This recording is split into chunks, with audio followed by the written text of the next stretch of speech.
बिस्मिल्लाहिर्रहमानिर्रहीम। अस्सलाम वालेकुम। मैं हूं अकील शहजाद और आप देख रहे हैं FSP के ट्रेंड्स। कुलुश उस्मान किस्त नंबर 129 का ट्रेलर आ चुका है और किस्त नंबर 128 बहुत बेहतरीन थी और हमारे तजिए तकरीबन ठीक ही रहे, जिसमें हमने आपको कहा था कि नया आने वाला शख्स अक्चा कोजा नहीं है। इसके साथ साथ ये भी बताया था कि ओरहान और अलाउद्दीन पर जो तलवार रखी गई है वो ख्वाब नहीं था।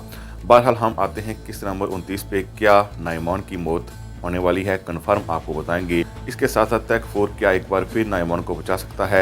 आज के हमारे मौज़ूआत यही रहेंगे, लेकिन वीडियो शुरू करने से पहले आपसे गुजारिश है कि अगर आपने FSP के टेक्स्ट को सब्सक्राइब नहीं किया तो ज़रूर सब्सक्राइब कर लें।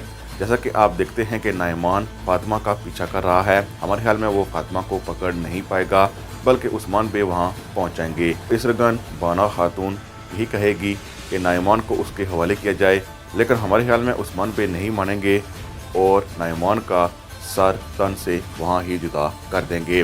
रही बात तैक 4 की, तो तैक 4 खुद ही ट्रेलर में कह रहा है कि अब नाइमान को उस्मान बे से कोई नहीं बचा सकता, इसलिए हमारे हाल में वो मदद के लिए नहीं आएगा। इसके साथ साथ तैक 4 क्यों शहनशाह से मिलने के लिए गया है, अगली वीडियो में आपको बताएंगे। इसीलिए FSP के ट्रेंड्स को ज़रूर सब्सक्राइब कर लें। अल्लाह हाफिज़।